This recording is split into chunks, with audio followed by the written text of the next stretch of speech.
Hello and welcome to the Conscious Transformation podcast. My name's Helena Hall and today my guest is Carly Ferguson. We're going to be diving deep into the human design and her transformation from a professional career into exploring and then supporting her authentic self.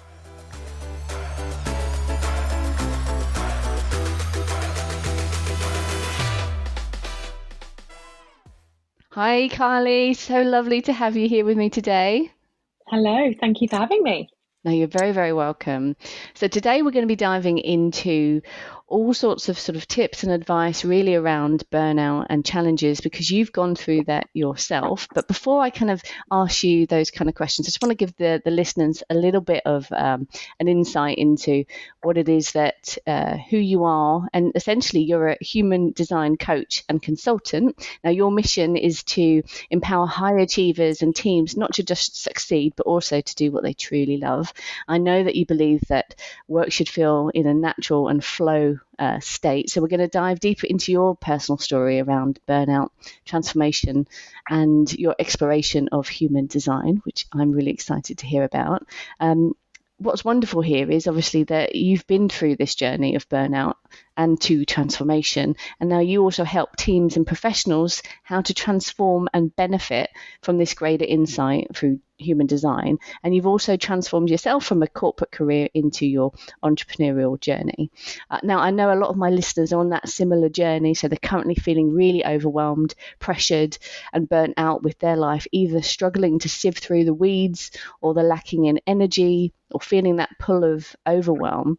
So I'm really excited to dig into some of your experiences and what you did to find that peace and fulfillment. So I know that from us speaking before that you've also been through that sort of that transition, or rather that experience of burnout in, I think it was 2016. Yeah, I say like it happened in 2016, I think that was like the culmination of many, many years. And I think often people talk about burnout as being kind of stressed or overworking. For me, on reflection, it feels like an identity crisis is what causes that burnout, which is essentially living and behaving in a way that's not natural for you, and the body just can't maintain it for forever. Yes, yeah. And you said that this happened, it was kind of like a combination of years. How was that for you? Were you working in your career and kind of feeling that it wasn't really who you were? Yeah, so I started my career working in television, and then I accidentally fell into marketing roles and was working in the software industry. And I never really stopped to think about whether it was really what I wanted to do. I just said yes to the next Yeah. thing. And I never really applied for jobs. They were always things that came to me. And so I just kept saying yes to things. And then all of a sudden I'm in this career that wasn't necessarily the career that I'd chosen. And then also I think just working in an environment that doesn't necessarily honor or respect sensitivity or emotions. And so a lot of kind of suppression Yeah. of those things. Yeah. And so did that, I guess what was the outcome for you? In my experience, when we have to suppress our emotions, that really leads to sort of, from my perspective, like ill health, lots of different challenges. How did that come out for you? Yeah, for me, it manifested in a few different ways. My skin was very bad. I'd suffered a lot as a teenager, and then I'd kind of, being on the contraceptive pill, it kind of cleared it up, and I'd come off of that, off the pill, but my skin just kind of was breaking out very badly. For me, the skin is always a really good. Well, essentially, the pill was just suppressing the problem anyway. Yeah. So suddenly everything was exposed. And I think the skin is, for me personally, is the first place that shows me that I'm feeling out of alignment or out of balance. And, just eating not the best and drinking I was working and living in London, so Hmm. going Yeah. out and drinking after work and just kind of getting into that habit just to kind of suppress, I guess, Yeah. all of the feelings that were coming up, kind of any way of numbing out, Yeah. I would Okay. say. But then I think after you suppress the emotions for so long, sometimes they do just end up coming out in moments Yeah. that maybe aren't professional, I would say. Hmm. So finding it very difficult to hide that frustration Yes. Yeah. in the Yeah. office Yeah. environment. And so in that period where you were essentially like bottling it all up, did you have did you have that feeling that you wanted to change your career, or was it still very much unknown? Like how what did it manifest in your thinking? Did you think, oh, this is not where I want to be, or was it more sort of organic? I think there was more of a feeling of like, don't feel like there's a way out here. Hmm. And I think a lot of that comes from like the golden cage or the golden handcuffs, which is your Yeah. salary. Yeah. Yeah. Um, I was earning very well. I was getting to travel a lot. Um, and there was this feeling that, like, how could I, or like, I don't know how to sustain that Yeah. income doing something else. And so I didn't really have an idea about what I wanted to do. I guess I felt a little bit trapped, and Hmm. I'd made a huge part of my identity, I think, was about this exciting life living in London and getting to Yes. travel with work. Yeah. And I Yeah. didn't Yeah. know who I would be without that. Oh, yeah. Yeah. I honestly, I hear so many people with this. I've had the same thing myself. So, Mm-hmm. and it's so common. It's like you build this identity around your career, and then you're left with, well, if you take your career away, what are you, and or who are Mm, you? So, yeah. how did self love? How was self love for you in the early days? Early days, as in like Bef- childhood, or or yeah, whatever you wish to share, really, because it's. I think yeah, self love has quite a strong line in all of these components. yeah. Um, I can say today, like Mhm. in my 40s, I love myself more than I ever have done. Yes. Yeah. Um, and I wouldn't say it was very present at all. Mm. Like from probably probably around kind of puberty, Yeah. I would say. Um, yeah, up until like into my 30s. Yes. Yeah. Yeah, Yeah. Yeah. And so, yeah. do you think that your your career kind of became a different, or like a replacement for self love, essentially? Yeah, I think potentially a lot of feeling the need to like prove Hmm. something to someone. Yeah. And I know we haven't started talking about human design yet, but that was something that I really learned about myself through Mm. my human design. But yeah, feeling this need to like prove something to people that I went to school with, or people that Yes. hadn't treated me well. Yeah. Like yeah, like look at me, look, I'm Yes. doing okay Yeah. for sure. Okay. So when you were feeling like that, and you're in this transition period, and you've just touched on human design, so Mhm. when did you find human design? It wasn't until so that was 2016, which was when I kind of left the corporate space. But it wasn't until 2020 that I discovered human design.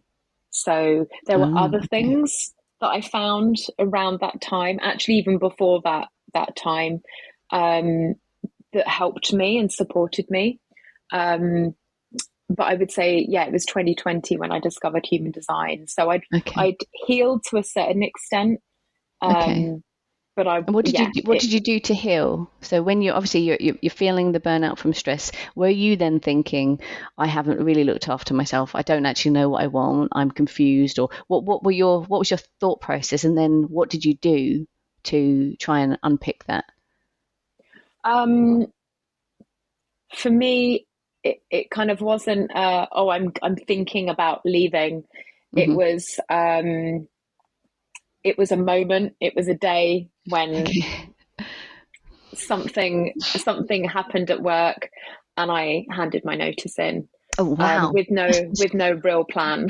Wow. Wow. That's a Yeah, big shift. Yeah. Okay. yeah. So there So was no then, real plan. And I remember calling my parents and saying, and they were on holiday at the time, and I was like, "Can I come and meet you? Can I oh, come to where wow. you are?" And I gave notice on my apartment, in London, and yeah, packed Wow. everything up. Packed Well, I'm getting everything up. I think, goosebumps. That was a yeah, shift.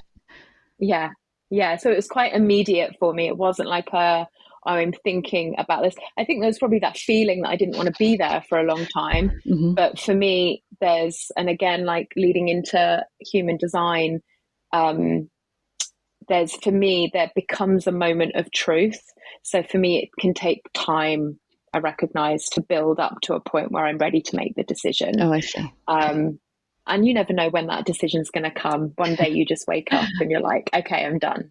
Yes. Yes. So what did you do Yeah. after when you went on the holiday with your parents? Like, what were your next steps?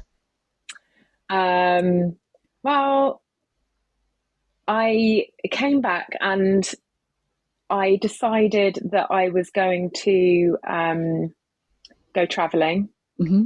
and volunteer abroad. And I did that. I went to Australia for 3 weeks. Oh, lovely. I came back. My nan passed away, and then I straight away went to Borneo Oh, with a wow. charity to volunteer for 3 months. Wow. And in my head, I thought that was me trying to heal. Hmm. In fact, Hmm. it was me probably running away, Yeah. Yeah. um, and not really giving me a chance to heal at all. Yes. Yeah. Putting myself into other stressful situations, traveling abroad alone, volunteering with a bunch of strangers for 3 months Yes. without access to your phone, without access to Wow. friends or family. Um, so yeah, that was also a learning experience. It was only years later that I was like, that wasn't really an authentic choice. I think Yes. again, that was trying to prove something. Look, it's Hmm. okay. I've got a plan, Yes. Yeah. Yeah. Yeah. Yeah. Yeah. and I'm I've being left to do useful with my this. time. I'm productive. Yes, Yes. Yeah. Yeah. Yeah. exactly. Yeah, So how did you then shift from that to your, because we obviously met on a yeah. beautiful goddess retreat. So how did you shift from that, still probably avoiding that pain and that Hmm. decision, to then shifting into looking at it and then discovering a healing journey? So I'd already started a coaching diploma Mm. before I left the job. Okay. And that was more, I started it. I went to like a free weekend and then decided to sign up for the course. And so I was already doing that mainly for myself, just to kind Hmm. of learn more about myself. And so when I came back from traveling, um, it was my intention to complete the diploma, to Hmm. finish the diploma off, and to start coaching. Hmm. Um, and so that's what I did when I got back. That being said, I got back and two previous employers called me straight away, Wow. literally Okay. the day after I landed, asking me if I was available to work. Goodness. Um, and so this, I think, is where some of the decision making and some of the taking taking back a little bit of the power came for Hmm. me, Hmm. because there was this element, like, we don't all have the luxury to just quit and Hmm. be able to financially support ourselves. And so I did then step back into the corporate world, Hmm. Hmm. but I did so on my terms. Yes. Yeah. So I went back 4 days a week, and I Okay. was a contractor. Oh, So lovely. I Okay. went back in as a consultant contractor, 4 days a week, and then I had Fridays. I called Fridays were my coaching day, Okay. and so it was kind of like a side step. I kind of stepped back in slightly, but was taking ownership of Yeah. what that looked like. Um, for me, the kind of tools, then I think there was keep making sure I had very strong boundaries was a huge part Mm. of that healing process was really putting my arms around that one day a week that was for me to Okay. do something new and not letting that other work spill over into that Yes. Friday. So how did you As do I've, that? Because that can sometimes be really yeah, challenging, right? I think because I cared so much. I cared so much about not going back full time. Yeah. I knew that I couldn't do it. My Mm-hmm. soul couldn't do it. Yeah. Um, and so I was, yeah, I think it was that. It was that I needed to really, like, my soul, it was just a soul decision. It was like, I can't I can't go back now. Yes. There's a way forward, and it might not look exactly as I thought it might look, but this is Mm-hmm. a happy medium. Yeah. And then over the years, I've contracted for a bit, and then I've taken time off, and then I've contracted and I've taken time off. So for me, I've started to add a little bit of that variety in that keeps it fun, but also I feel like I have had control over my employment as opposed to being employed. Yes. And I recognize that there's probably a little bit of trauma in that like I can leave at any minute if this doesn't get good, and I'm very Yeah. aware of that. But for me, working for myself, and it feels much more empowering to Mm-hmm. me. And how did that To be able shift to make your decisions. self-love and your sort of your original identity? How did that shift now? Where do you feel that transitioned? Well, the other piece I think that really helped me in this journey, and actually it was a conversation I had with my little sister Mm-hmm. around the time that everything was kind of not feeling good, when I was still living in London, and I think I said to her that I don't know how much longer I can like keep doing this, and she said to me, "How do you think I?" She asked me the question, "How do you think I describe you to my friends?" Mm. If they asked me about my sister. And so I was like, oh, I don't know. Like, I work in London and I travel a lot and like, da da da da. And she was like, Carly, I have no idea what you do for a living.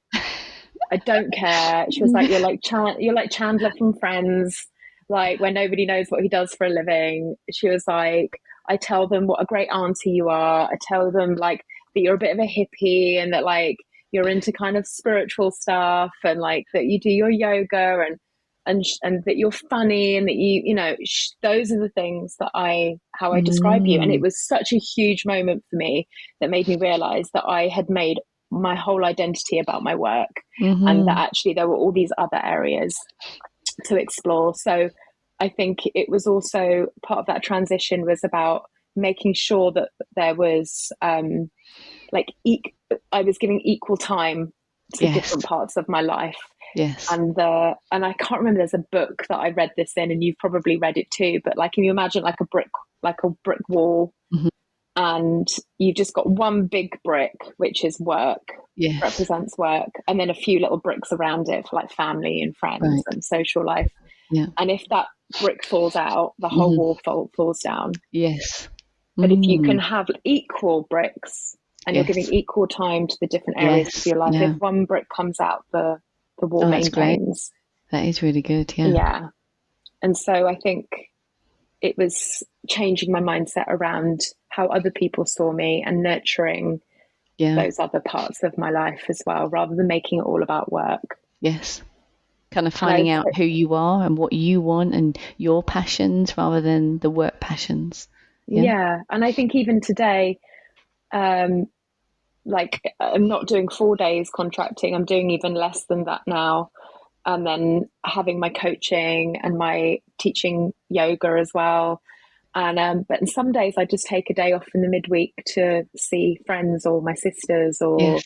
and it's just trying to balance all of it. Yeah. That is very helpful. Oh, that's so good. And you can kind of see Yeah. how your attitude kind of, and I know that there's how your attitude towards this is really uplifting. And there's one thing that, having spoken to you before, your view on reinvention is really lovely. It's your view of almost reclaiming yourself and getting to know yourself.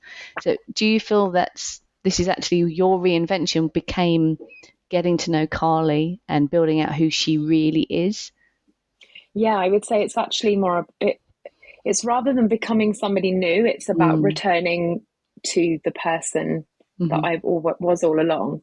Yes. Before all of the conditioning, the little girl that used to enjoy like showing off and being silly and, you know, making people laugh, and that bringing that playfulness back in before everything got so serious. Yes. Oh, Yeah. that's great. And so how did you stumble on human design? So it's during the pandemic, in the lockdown, and I decided to work with a coach myself. I had just finished a big contract. I'd done a little bit of traveling. This is at a different point, and I decided to also work with a coach on career. Mm-hmm. And during the intake, one of the questions she asked was like, here's a link if you know your human design, if you feel called to this. And so I did it, and she actually never ever mentioned human design in the whole time Yes. we worked together.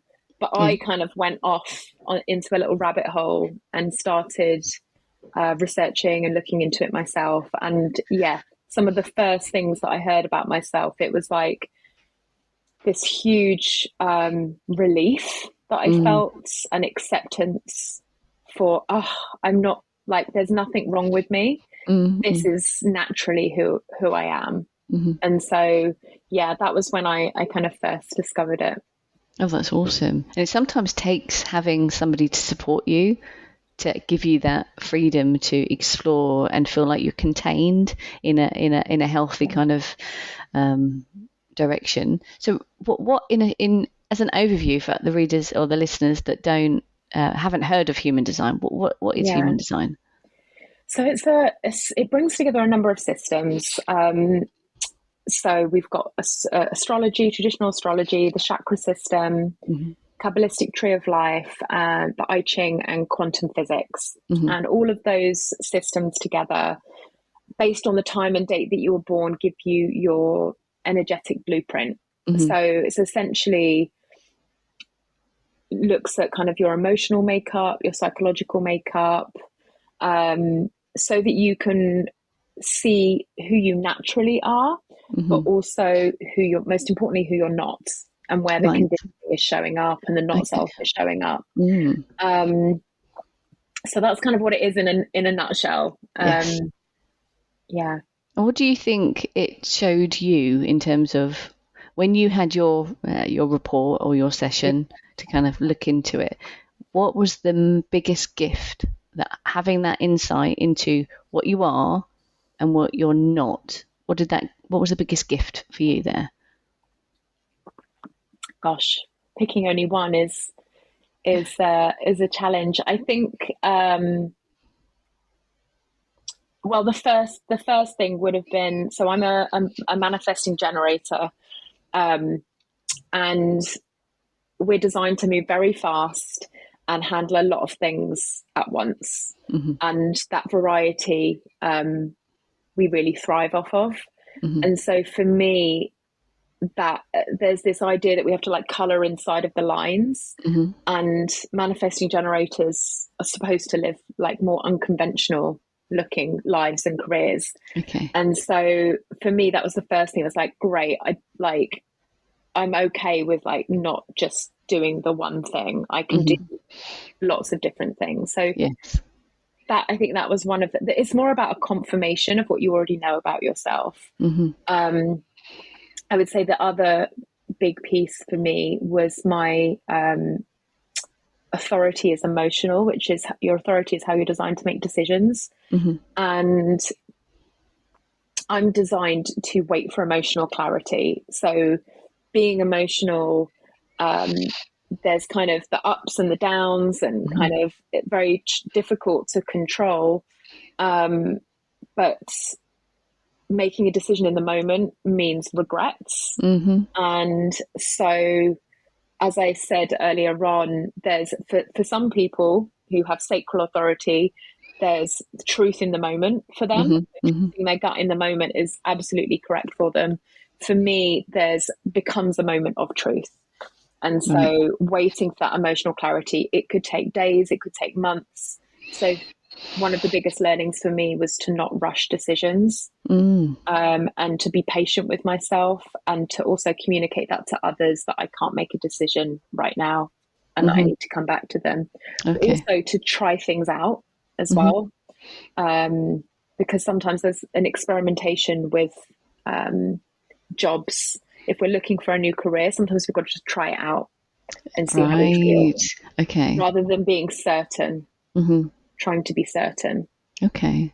And so with your sort of insight into the different types of people or the different aspects, if you were to be talking to somebody that is currently feeling really overwhelmed, struggling with motivation, is getting, has got lots of ideas, can't really focus on anything because of the pressure, and they're all the different types. Is there sort of, and based on your journey, what would you say to them? What would you recommend that they do?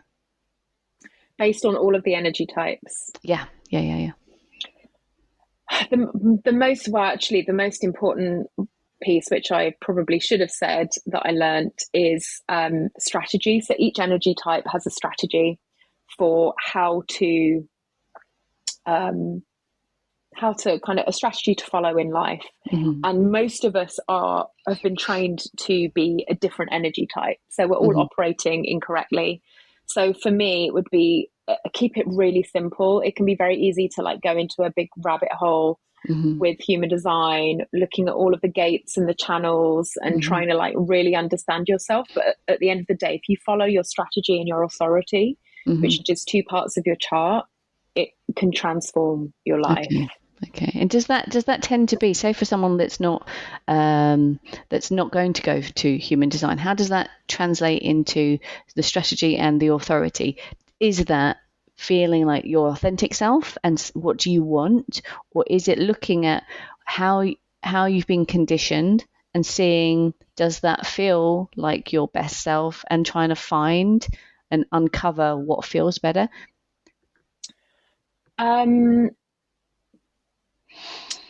It's really about experimenting with human design. So if I give an example, that might be easier. So as a manifesting generator or a generator, so there's 5 energy types. Well, there's essentially 4 with a subtype. So we have manifestors, we have projectors, we have manifesting generators, and reflectors. And each of them have a different strategy. So mine is as an MG, the same as a generator, is waiting to respond. So for many of us, we're taught to like initiate. You've got to go out there, you've got to get the thing, you've got to like apply for as many jobs as you can, put yourself out there, go talk to loads of people. And it feels really uncomfortable for the majority of us. And often doesn't work, or it does work, but we end up in situations that are not for us. They're not correct for us. And so there's only manifestors that are actually supposed to initiate, and there's 9% of the population that are manifestors. So the rest of us are all running around trying to initiate when really we should be waiting to respond.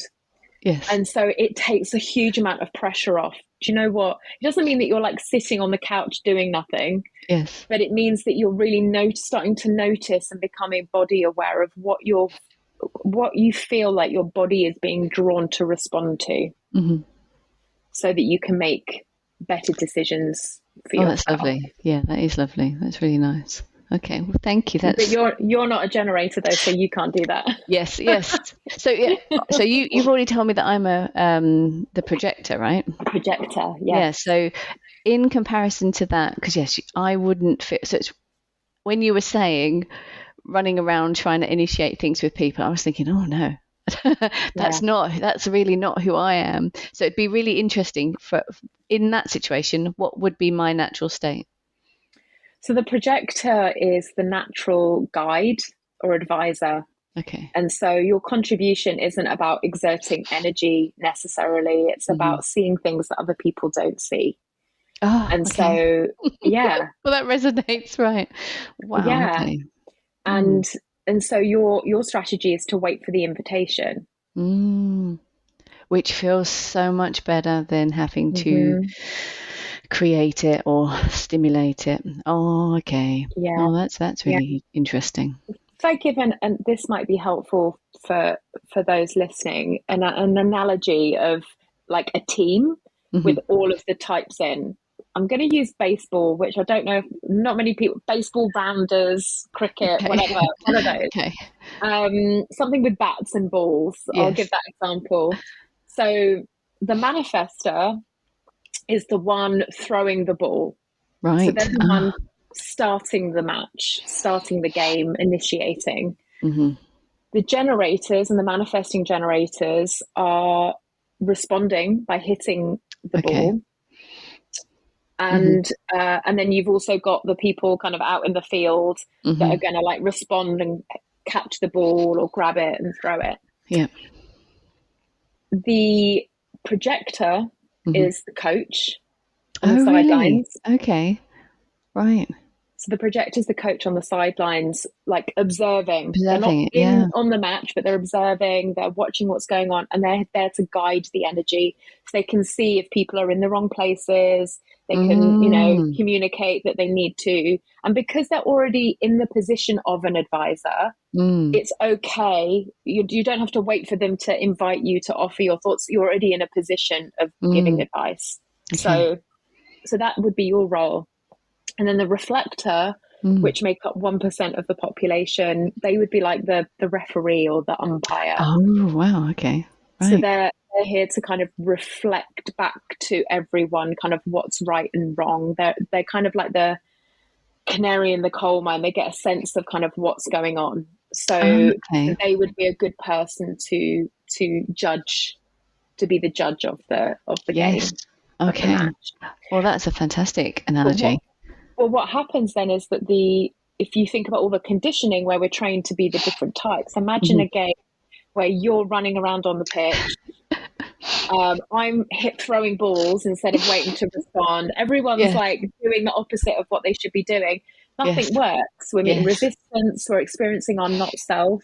And Mm. we have a signature theme and a not self. Mine is frustration. Yours would be bitterness. Oh, Um, and so we all start feeling these things yeah. um, because we're not behaving in a way that's correct for us. Oh, I love that. That's really lovely. That's really Yeah. great. That's definitely something to explore, and for me to see how I can sort of dig in deep to perhaps even put Yeah. that into my arsenal or to support and steer people in the right direction, following the projector Yeah. kind of.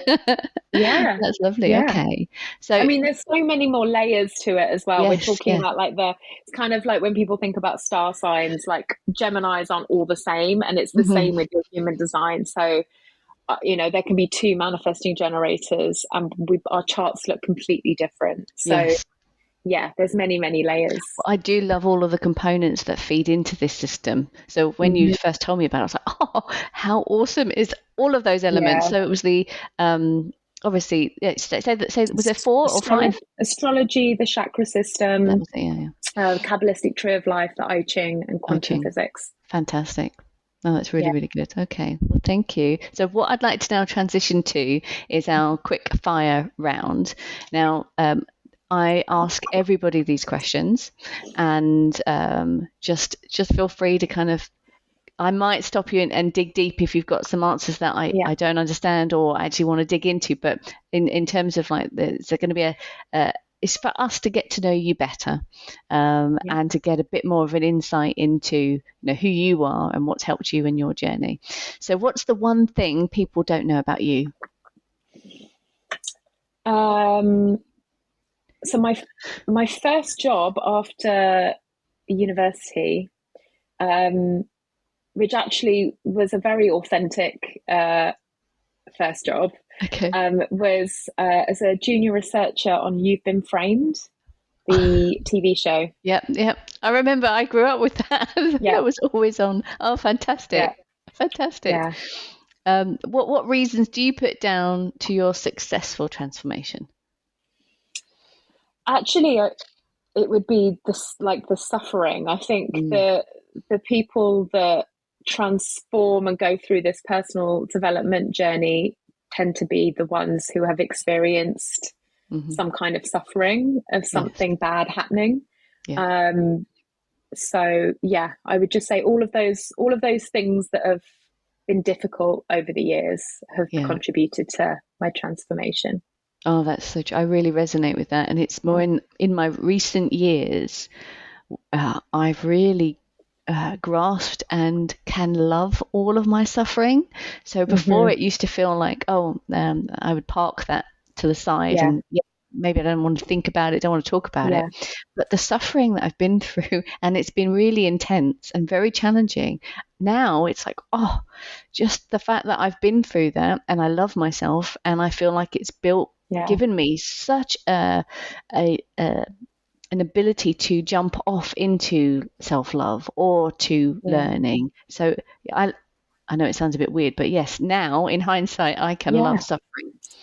Yeah, it makes you so much more like well-rounded and also empathetic to others as well from having all of those experiences. And you're right, like in the moment, you're like, why me? Why me? Yep. But now it's like, okay, I get it. It was a part of my journey to where I am now. Very, very true. Very true.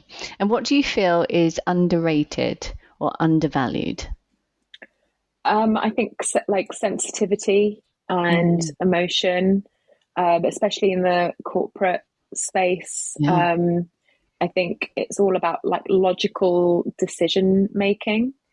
And something I'm really passionate about is helping individuals and teams use their human design and understanding their authority of how they're designed to make decisions. And for me, that's like I said, emotional clarity. For others, it might be some kind of intuitive sense. And yeah, I feel like often the corporate space doesn't value those kind of decision-making processes. It all has to be very logical. Yeah. Well, hopefully with people like yourselves and all of the new wave of people that are interested in being more authentic, that hopefully corporate will change and it will become this safe place for us to explore and have fun. Yes, I hope so. What are your top 3 favourite books and why?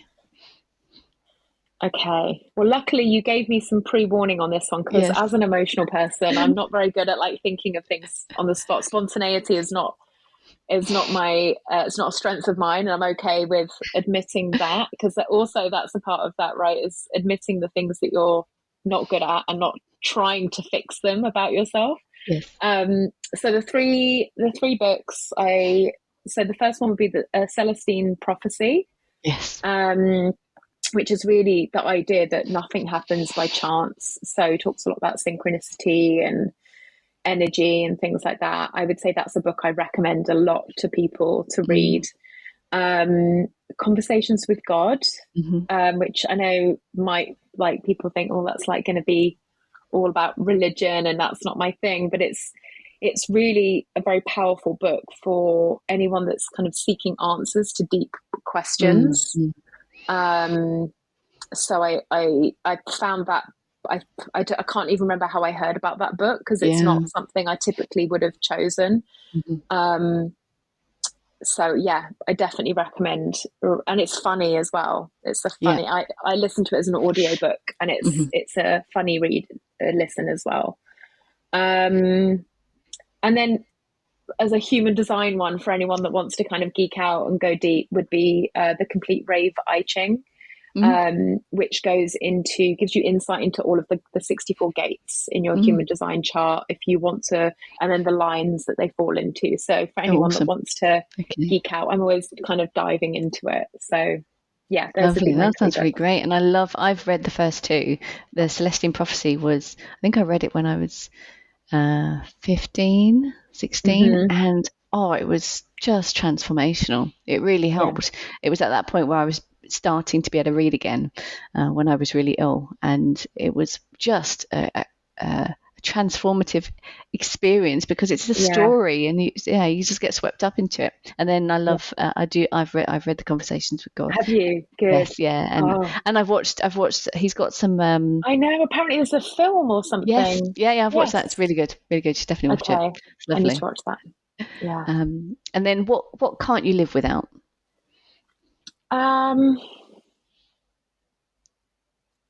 I want to say nothing, Mm-hmm. because I'm really trying to work on like not being attached to Mm-hmm.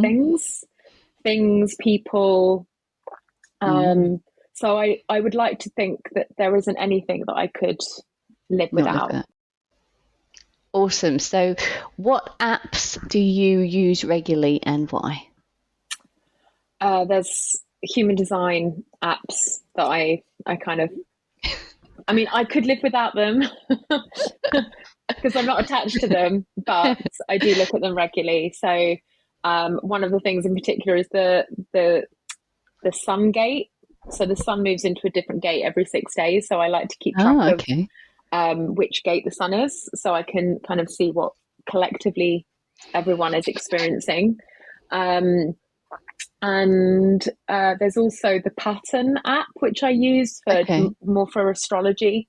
So it gives you kind of a daily flavor of what you might be experiencing that day. And I do sometimes see crossovers with kind of what's happening with Oh, the okay. human Very design nice. chart. Very Those would nice. be my two main go notes, just writing thoughts down in the notes Yeah.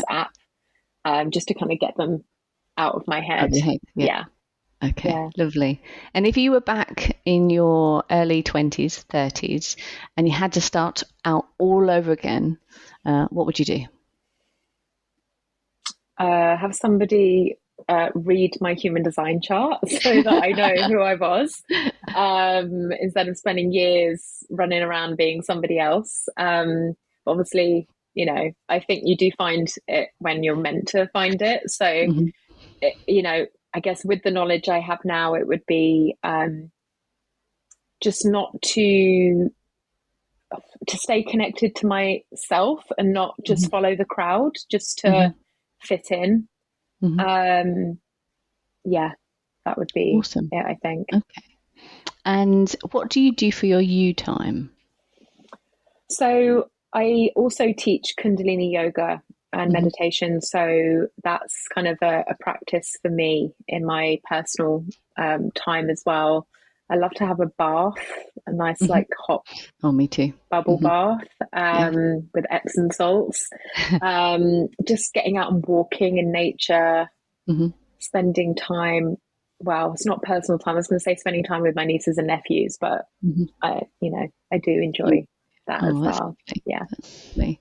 And what do you wish that you did do, but you don't do right now?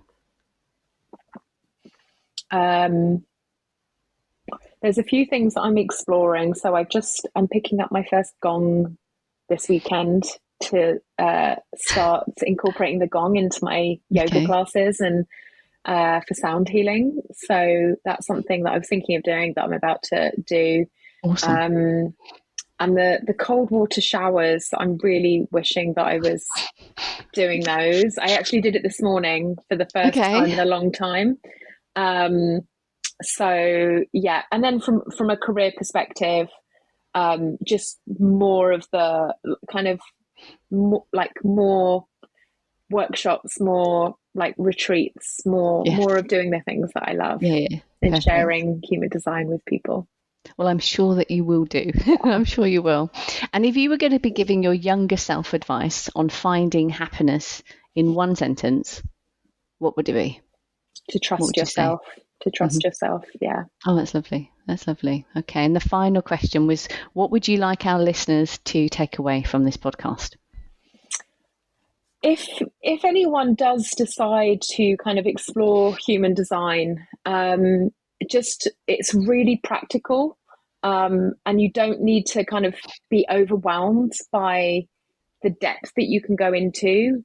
And even if you feel the desire to get into the depth, just follow strategy and authority, and I promise it will change your life. But just really, yeah, follow those two things, and trust yourself.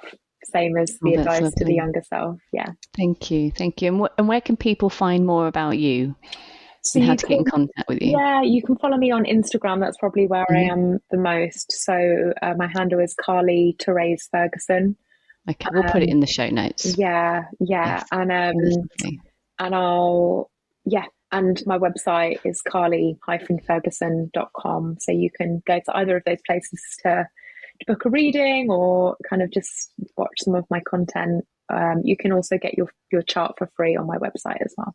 Okay. Well, thank you so much. It's been a real pleasure getting to explore your journey and your transformations. So thank you. And we'll put all of your details into the show notes, and any offers or opportunities for other people, we'll put that there. Okay. Great. Well, thank you very much. Thank you for having me. You take care. Bye-bye.